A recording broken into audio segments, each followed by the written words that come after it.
All right, Kelsey has always wanted a pot filler for above the kitchen stove. So I'm gonna show you guys how we're doing it. It's a lot simpler than you might imagine.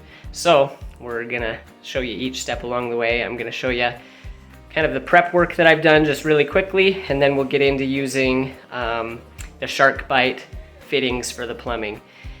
The SharkBites to me are kind of a game changer. It makes plumbing a lot less intimidating because anybody can do it. And I don't have to worry about about things leaking. I don't have to solder anything. So to me, it was a game changer. All right, so we're gonna get this pot filler installed. Right now, I've just got it sitting in there so you can see what it looks like. Okay, so there's our hole in the wall above the stove. You'll see that I put a couple of just small boards in the back. In the kit, they sent these little things for wall mount. I didn't feel good about putting that pot filler arm on that, just with those little wall hook things, so those anchors. Those are not gonna hold long term. So I put boards behind there and screwed directly into the board. I'll show you how we did that. Okay, this is the back side of that same wall, and we're gonna put some shiplap boards up that Kelsey wanted to do. Otherwise, I might not have done it this way, but since we're covering it up anyway, I cut a hole in the other side of the wall and we slid these two boards in so that we could put screws in up top. These are gonna be a lot more solid than just the drywall and those anchors. This is also gonna come in handy later for shoving the pipe through. Okay, so now I'm in my unfinished basement. This is the bathroom downstairs, and that's where I'm gonna tap into the water. So I took the drywall off. This is the back side of the shower. So I figured out which one is the hot line. It's that one. I know for sure because this line goes over and comes down to where the toilet stub is. So that's gonna be cold, and this one is gonna be hot. So what I'm gonna do is I'm gonna cut that and put a T, one of those SharkBite fittings that's a T right there, and hook that back together, and then send one through that hole that I made in the floor joists. And that's gonna go that way. I'll show you where. Okay, you can see that I took the drywall down in this room as well. So these little holes that I've drilled all the way through each floor joist along the way, you can see those. And then I've got a hole, I'll get a little closer, right there that's gonna take me up into that wall that's behind the kitchen stove, and on the flip side where we put the hole in the wall. So anyways, that's what all that is.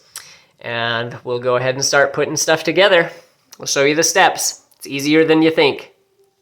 Okay, just as a quick tip, before I shut the water off, I did fill up a few pitchers of water in case we need it. And I told the kids to go to the bathroom before the water gets shut off as well.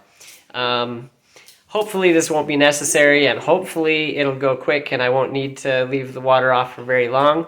But I don't know. You never know if you're going to run into some sort of an issue, so I'd rather be prepared just in case the water's off for longer than I anticipate and I have to run and get a part or who knows what. But anyways, that's just a tip. Okay, I've got our water valve turned off. Now I'm going to go upstairs and turn on some sinks just to see if I can get any water out of the lines before I start cutting, because the more I can get out of the lines before I cut, the less comes out after I cut. So I'm going to do that. Okay, this is where things can get hairy. Hopefully everything goes smoothly, of course, but as soon as you start cutting into plumbing, there's no going back. So anyways, I've got everything ready. All the prep work that I've done ahead of time should, cross your fingers, make everything go smoothly. But you never know, and especially when you're kind of a DIYer who doesn't do this on a regular basis, things could go a little bit sideways, but honestly, this is a lot easier than most people make it out to be, I think, and it's just a matter of doing your homework and doing your prep. Okay, so here's the thing. I'm gonna use a pocket knife to cut this. There's a neat little plier-like tool that, I don't know, professionals or people who like to spend money on tools would have, that just snips the PEX tubing nice and clean and square. I don't have one of those. It probably would make the job easier, but for as little plumbing as I do, it's hard for me to justify, I guess. So I sharpened my pocket knife and we're gonna go for it. I do have a 5-gallon bucket here to capture any water that's falling. Hopefully there won't be much, but there might be a little. So I'd rather have it and not need it than need it and not have it. All right, wish me luck.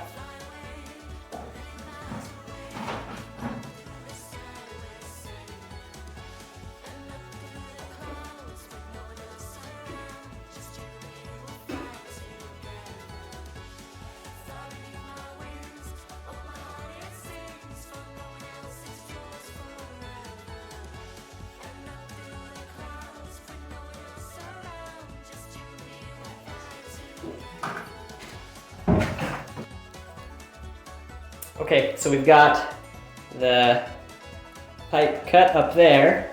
Now I'm gonna get ready and attach the SharkBite fittings that we need help.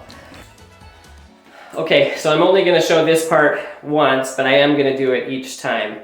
So, for these SharkBite fittings, there's a different depth that the pipe is supposed to go in depending on the size of the pipe. For a 1/2-inch pipe, it's 1 inch. So I'm gonna mark each time 1 inch so that I know that it's gone in all the way. Okay, I'll do that now really quick. So I've got this little short stub, and I'll show you what that's for in a minute.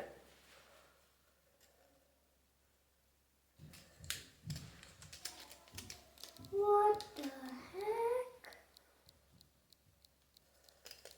heck? Okay, so I marked those at 1 inch. Now I'll show you what I'm doing with this one.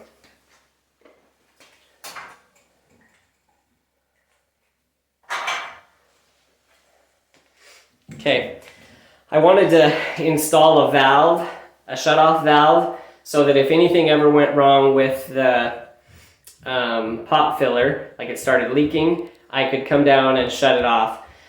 There are various reasons that I chose to do it here rather than somewhere else. This was just the easiest access point that I could think of, that I could quickly get to it in event of a leak or an emergency that way. So eventually what I'm going to do is just put a heat vent. I guess that's a fan vent, but anyways, I'm going to do like a heat vent there, or cold air return vent, something like that, just to cover that so that I can quickly take it off and shut off the water to that pop filler if I need to. Anyway, so the reason I need this short little piece is the T. I'm gonna hook the 2 existing ends back together so that my shower still has hot water. That's important. And then from this, I'm gonna attach the valve. So these will essentially go together like that. Or you can't see, my hands are kind of in the way. So it'll go like that. I'll push them together, and then I'll be able to shut off water. So then from here, I'll do the rest of my piping out into that next room and up into the kitchen above that stove. So I'm gonna get started. Okay, so we've got all the pipe connected downstairs, and here it is in this hole in the wall. I stopped it there because I need to put this on before I go any further. Otherwise I won't be able to get it on through the tiny hole above the stove on the other side. So I'm going to put this on. This one's a little different. It's got the male threads because that's how it's going to connect to the pot filler itself. So we'll get this on and then keep pushing it up to the hole, and then I'll be able to connect the pot filler to it. Okay, I've got the SharkBite fitting on there, the elbow with the male threads. But I almost forgot, I need to put some Teflon tape on there before I send it the rest of the way up the wall. Because once it's in its spot where it will be, I won't be able to access it for this anymore. I'll do that really quick, then I'll send it up and get it connected. Okay, everything is completely hooked up now. There's no leaks right here at this, at this union right here. So I'm gonna go ahead and turn this valve on, and that's gonna allow the water through the rest of the pipe and up to the pot filler. Moment of truth. See what happens. All right, I heard the water go. Let's go look for leaks just in case. I haven't turned it yet. All right, moment of truth. We've got water. It's kind of coming out crazy. Turn it off. Whoa. Turn it off.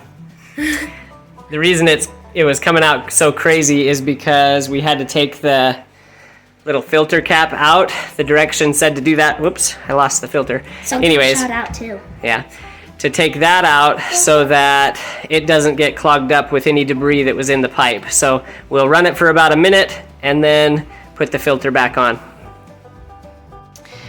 Okay, it's all finished up and I put the screen back on, so I'm gonna show you how it works. There are 2 valves or knobs on this. That one doesn't do anything except now it allows water to here. And then this one turns the water on for that. And it goes ahead and fills.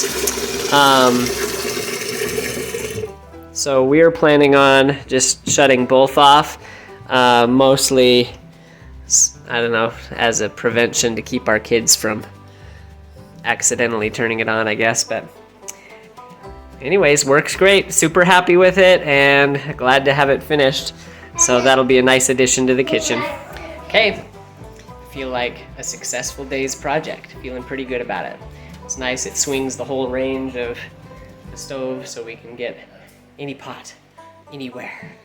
With little pots, it might splatter a little bit because it's kind of high. We did it high so that it would fit our like big canners and the water bath pots. So anyways, we're excited to have that finally.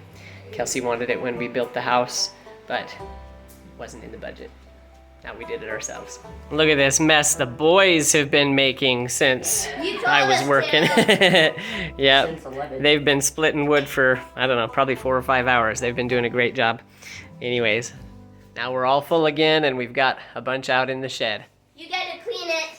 Yeah, right, you clean it, pest.